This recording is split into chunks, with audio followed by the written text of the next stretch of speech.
This is still cool to do, right? How's it going? I'm sure we're all winding down for Christmas, getting ready to turn the old noggin off for a little bit, but there are people who are working all the way through. And I feel like we don't talk about those people very often. So I thought today we would go through some of those jobs, the people who are working during Christmas, and rank how intense their Christmas job actually is. And here's the tier list right here. This is the system. There's only 3 tiers. Because I said so. Santa tier is basically the real MVPs, the GOATs. They're working non-stop. They're working full stop. Avalanche alert. They just essentially have to keep one eye open in case something goes wrong and there's a rock that's falling on a cliff that's gonna start an avalanche, and they have to return to base camp and rescue passengers on a helicopter that's on fire. Fireplace tier list. And their jobs are more of a background duty rather than, full-on chaos mode. Anyone working on Christmas, thank you, whoever you are. I'm looking at you. Numero 1. So here's probably one job you don't think about on Christmas, or a whole lot. Zookeepers. Zookeepers are kind of at a weird place because on paper, it sounds like a dream job. Oh no, look at me, I have to spend Christmas with meerkats and lions and petting dolphins.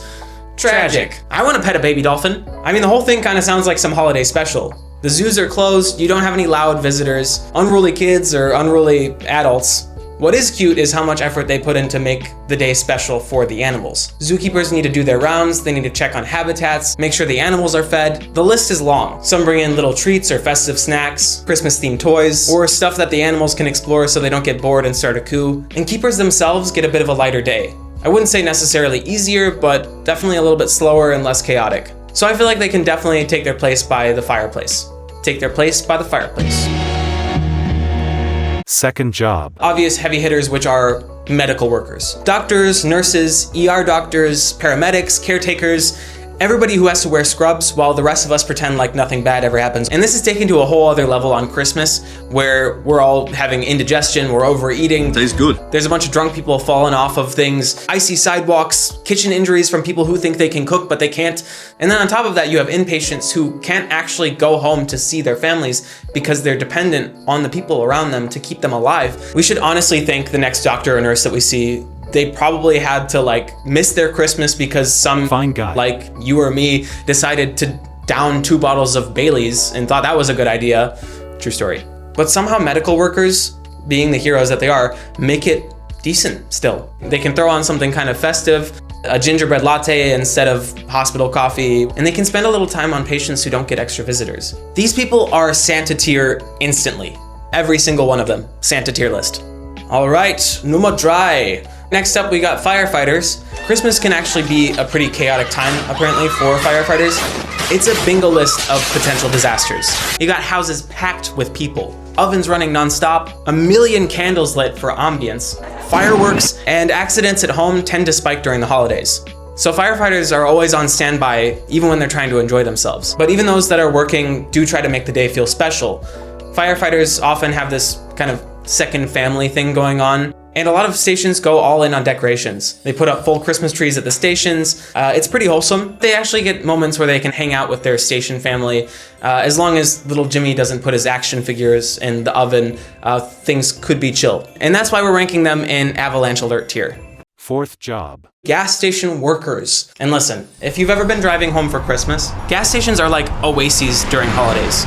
Hot drinks, quick food, emergency wine, emergency presents. I mean, who hasn't grabbed a gas station gift at least once? Absolutely not me though.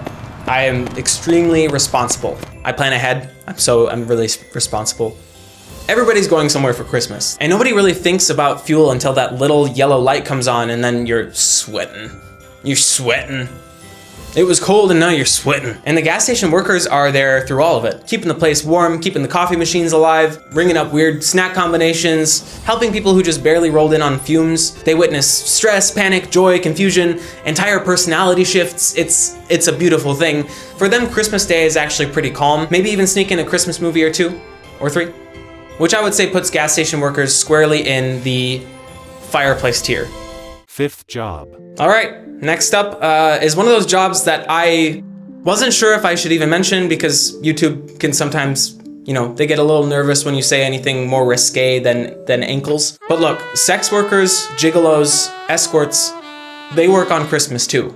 And these might not be the jobs that keep Christmas going, but it's curious how busy that they get on Christmas. Like way busier than you'd think. As we said before, sometimes people are just lonely. And holidays can really hit hard if you're all alone. So some people decide to hire someone to keep them company.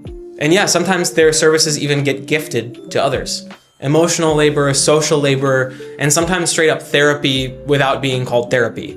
So to the avalanche tier they go. 6th job. Next up is meteorologists. Let's talk about these guys because people do not give them enough credit, for real. Like a lot of us are complaining about how cold it was on the 30-second walk from your heated car to the Christmas party, and these guys are out here tracking storms, tornadoes, and snowfall, and their job literally never stops, like ever. It's a 24/7 thing. They're monitoring weather conditions, they're analyzing model updates, they are checking satellite data, they're writing forecasts, updating warnings. It's this constant cycle of what's happening now and what's going to happen next. And oh no, everything has changed again. And oh no, everything has changed again. Oh God, everything's changed again. You've got people flying across the country, driving across icy highways, trying to figure out if they need snow tires or if they can just wing it. And I'm sure they try to make their day feel a little bit more festive between updates. Maybe they have a tiny tree on their desk. Maybe they get 10 minutes to breathe before the next system rolls in. But the work doesn't slow down just because it's December 24th or 25th. Weather doesn't care about your feelings. Hear that, Santa? Yeah? The weather's been naughty. It's time to give the weather some coal. Oh crap, no, wait, take back the coal from the weather, take back the coal from the weather. So yeah, for me, meteorologists go straight into Santa tier. Yeah, be sure, if you haven't already, to leave a like, subscribe, and leave a comment down below what you think is the hardest of these jobs. Or if we didn't mention something, then include a new job and maybe we'll make a future tier list. Or if you hate the video and want me to go 7th job. Another group of people who deserve a big bouquet of flowers are suicide hotline workers. These people are picking up the phone on someone's absolute worst day of their life. And they do it repeatedly. And they do it on Christmas too. So yeah, Christmas can feel great for some, but for others, it just isn't. And these hotline operators know that. They spend their holiday in the office, headset on, ready to talk someone through some really dark stuff. What gets me is that a lot of these people volunteer for Christmas specifically. They choose to be there. If there's one thing that these hotline workers get during Christmas, it's the sense of closeness with the people around them. Maybe someone brings coffee, maybe they exchange small gifts, but the main thing is the work, listening and showing up. And honestly, that puts them as well up all the way into Santa tier. All right, guys, this last job is super top secret, like top secret, saving Christmas level of seriousness. And it involves NORAD. And if you haven't heard about it before, that's the North American Aerospace Defense Command. Yeah, the military. That kind of serious. So essentially, this is real-time tracking on Santa, the actual Santa. Not the one in the mall that you sat on his lap and he kind of smelled like booze and burped a little bit. It all started in the 1950s when a newspaper accidentally printed the wrong number for Santa, and instead, the kids who dialed for Santa actually dialed NORAD, and they never stopped doing it. Now there's an entire team dedicated to keeping tabs on Santa, which is awesome. Starting on December 1st, their website goes live with the North Pole Village. Countdowns and everything, and come December 24th, kids from around the world can call their toll-free number. We'll put it here in case you want to give it a call yourself. And they can check where Santa is at any given moment. Oh, and the phones are answered by real people. During peak hours, there can be over 1,000 volunteers on duty. That's a lot of people at call centers instead of hanging out with their family at dinner tables. I don't really know where to put these guys, so I'm gonna make a tier of their own, the NORAD tier, for their level of dedication to Christmas itself. So yeah, guys, that is the tier list. I hope you enjoyed it. If you did, again, subscribe. It really helps us. Stick around and check out our past videos that we made as well. We'll put some here and here. And again, thank you so much for watching, and we hope to see you next time on Kickresume.